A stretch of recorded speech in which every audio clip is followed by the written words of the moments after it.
इधर America Iran युद्ध पर संभल में अनर्गल विवाद पैदा करने वालों को सीईओ कुलदीप सिंह ने कड़ी चेतावनी दी है, जिसके बाद सियासत तेज हो गई है।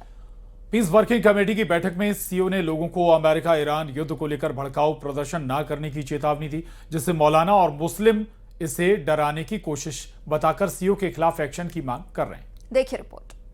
खड़े होकर छाती पीट रहे हैं, हाय हाय हाय साहब ईरान को मार डाला, ईरान को मार डाला। अरे भाई इतना वो है तो चले जाओ ईरान, इसको जाना।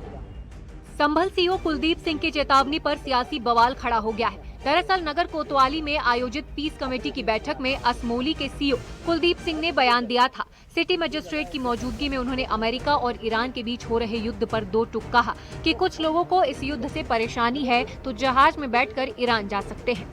खड़े होकर छाती पीट रहे हैं, हाय हाय हाय साहब ईरान को मार डाला, ईरान को मार डाला। अरे भाई इतना वो है तो चले जाओ ईरान, इसको जाना। लेकिन ये चीजें बिल्कुल हम बर्दाश्त यहाँ नहीं करेंगे कि हमारे यहाँ आके कोई भी आदमी अपने देश में आके यहाँ कोई फिजा बिगाड़े। है कुछ लोग ऐसे, एक दो जगह एक दो कस्बों में लोगों ने इस तरह की हरकतें की हैं। तो हम दूसरे की लकड़ी, जबरदस्ती की लकड़ी, अरे उनको लेने दो भाई, तुम क्यों ले रहे हो उनकी लकड़ी। अगर ईरान के और अमेरिका के बीच में कोई विवाद है या कोई दूसरे देशों के बीच में विवाद है तो वो अपना सुलझा रहे हैं। सीईओ कुलदीप सिंह के मुसलमानों को लेकर दिए बयान पर बरेली के मौलाना शहाबुद्दीन बरेलवी ने कड़ा एतराज जताया है। मुसलमानों के खिलाफ बयान देना ये कुछ वहाँ के डिप्टी एसपीओ की एक आदत सी बन गई है, जबकि उनका काम है लॉ एंड ऑर्डर की सूरत हाल को चुस्त और दुरुस्त रखना। ये काम नहीं है किसी समुदाय के खिलाफ बयान देना या इंटरनेशनल पॉलिटिक्स में हिस्सा लेना। वहीं एआईएमआईएम प्रदेश अध्यक्ष शौकत अली ने मुसलमानों को धमकाने का आरोप लगाया है। भाई साहब आप कौन होते हैं? आप रील बनाएंगे, क्या करेंगे? आप बहुत करेंगे, आप जेल भेज देंगे। अगर हम कोई ऐसा काम करते हैं जो गैर संवैधानिक है तो आप हम पर मुकदमा करिए। आप हमको धमकी दे रहे, सबसे पहला मुकदमा तो आपके ऊपर होना चाहिए। आप धमका रहे वहां मुसलमानों को बैठा करके। अमेरिका ईरान युद्ध के बहाने संभल का माहौल बिगाड़ने की कोशिश करने वालों को सीईओ कुलदीप कुमार ने चेतावनी दी, जिसे मौलाना और मुस्लिम नेता माहौल बिगाड़ने वाला बता रहे हैं। Bureau report, news 18।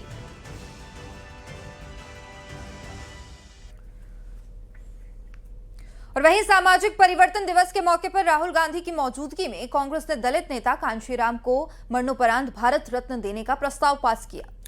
लखनऊ में कांग्रेस ने अहम बैठक की, जिसमें प्रस्ताव पास हुआ कि कांग्रेस की सरकार आई तो कांशीराम को भारत रत्न दिया जाएगा। ये रिपोर्ट देखिए। मान्यवर कांशीराम साहब को मरणोपरांत भारत रत्न से सम्मानित करने हेतु भारत सरकार से मांग पत्र, क्या ये सभा इसका समर्थन करती है? 2027 के सियासी दंगल के लिए यूपी में सभी दल पूरी ताकत से जुटे हैं। कांग्रेस ने लखनऊ के इंदिरा गांधी प्रतिष्ठान में कांशीराम जयंती को लेकर कार्यक्रम आयोजित किया, जिसमें नेता प्रतिपक्ष और रायबरेली से सांसद राहुल गांधी शामिल हुए। इस मौके पर उन्होंने कहा कि समाज में सभी का फायदा होना चाहिए। मैं आपको सिर्फ कहना चाहता हूं कि मेरे लिए अंबेडकर जी का संविधान, गांधी जी का संविधान, यह सबसे जरूरी चीज है और इसकी हम मरते दम तक इसकी हम रक्षा करेंगे। राहुल ने कहा कांशीराम जी समाज में बराबरी की बात करते थे। कांग्रेस अपना काम पूरी तरह से नहीं कर सकी, यही कारण है कि कांशीराम जी सफल हुए।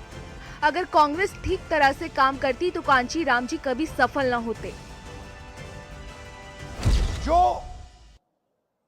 पहले रास्ता था जिस पे हम चल रहे थे और तेजी से चलना था, और उसमें कांग्रेस पार्टी की भी कमियां थी, इसीलिए कांशीराम जी सफल हुए। अगर कांग्रेस पार्टी अपना काम करती तो कांशीराम जी सक्सेस नहीं हो पाते। कांग्रेस ने कांशीराम को भारत रत्न देने की मांग का प्रस्ताव पास किया है। तय हुआ है कि राहुल गांधी के माध्यम से संसद में ये मांग उठाई जाएगी।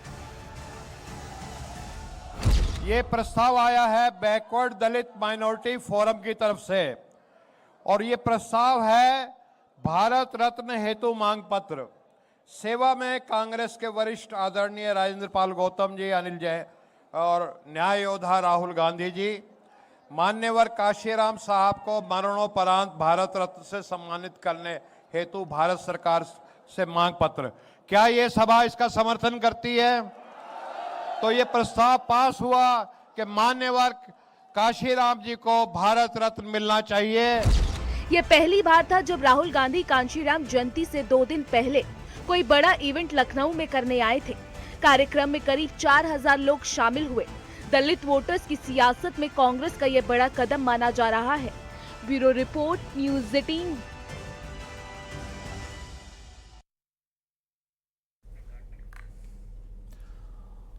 और इंदौर में एमआईसी की बैठक में ऐतिहासिक छोटे नेहरू स्टेडियम का नाम बदलकर छत्रपति शिवाजी के नाम पर रखने का प्रस्ताव पारित होने के बाद शहर की राजनीति अचानक गर्मा गई।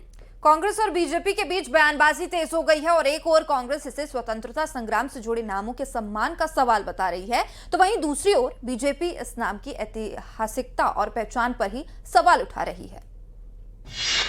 नेहरू बनाम शिवाजी, सियासत की नई चाबी। निगम का प्रस्ताव, कांग्रेस को तनाव। इतिहास का सम्मान, कैसे नेहरू का अपमान। स्टेडियम का नाम, सियासी कोहराम। इंदौर के छोटे नेहरू स्टेडियम का नाम बदलने का प्रस्ताव सामने आते ही शहर की राजनीति गर्मा गई है।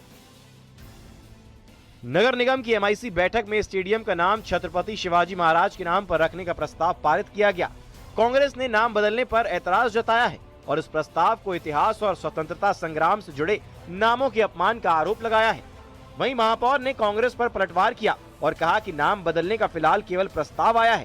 साथ ही सवाल पूछा कि कांग्रेस को बताना चाहिए कि आखिर ये छोटा नेहरू कौन है। इंदौर का जो नेहरू स्टेडियम है उसका एक छोटा ग्राउंड है जिसे बोलचाल की भाषा में छोटा नेहरू स्टेडियम कहा जाता है। इंदौरी बोलचाल की भाषा में इंदौर में एक बड़े स्टेडियम की आवश्यकता है। एक बड़ा भव्य स्टेडियम बनाया जाए, सर्व सुविधा युक्त स्टेडियम बनाया जाए जिसका नाम छत्रपति शिवाजी के नाम पर रखा जाए, जो इंदौर के लिए गौरव का विषय होगा। महापौर जी ने जिस तरह टिप्पणी करी नेहरू जी को लेकर, अक्सर भाजपा के नेताओं की कुंठा होती है कि जो स्वतंत्रता संग्राम सेनानी है, स्वतंत्रता संग्राम के जननायक है, इनको लेकर इनके अंदर एक अजीब नहीं बिल्कुल नहीं है। बट जिसका स्टेडियम का नाम पहले से हमने उसको नहीं बदला।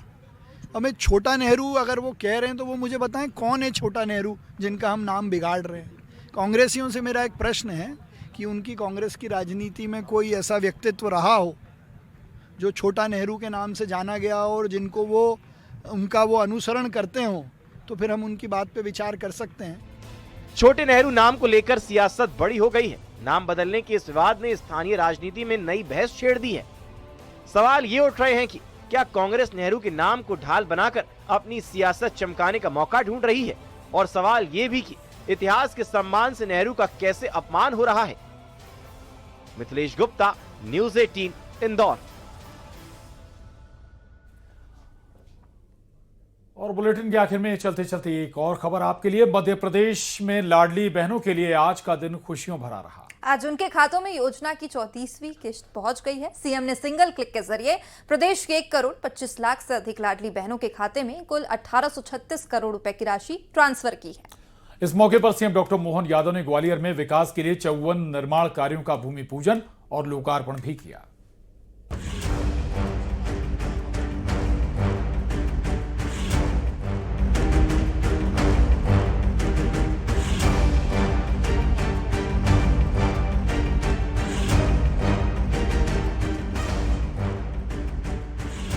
मुख्यमंत्री डॉक्टर मोहन यादव आज ग्वालियर के घाटी गांव पहुंचे और सौगातों की बारिश कर दी।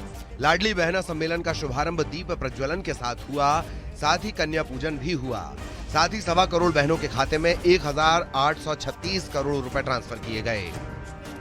लाडली बहना चिंता मत करना, हम आपसे 1000 से ये कमिटमेंट चालू कर रहे हैं और धीरे धीरे करके अब 3 साल में केवल 2 महीने बचे हैं और हम अपनी बहनों को लगभग 52,000 करोड़ की राशि दे चुके हैं। 34वीं किस्त देने के साथ साथ मुख्यमंत्री डॉक्टर मोहन यादव ने साफ किया कि महिलाओं को मजबूत करना सरकार का संकल्प है।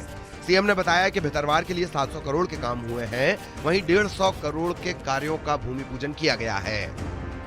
11 करोड़ के अलग और 8 करोड़ 47 लाख के अलग नगर निगम के विभिन्न वार्डों में भी ये विकास के कामों का भूमि पूजन लोकार्पण हो रहा। जोरदार अभिनंदन करें लगभग 20 करोड़ के काम के लिए।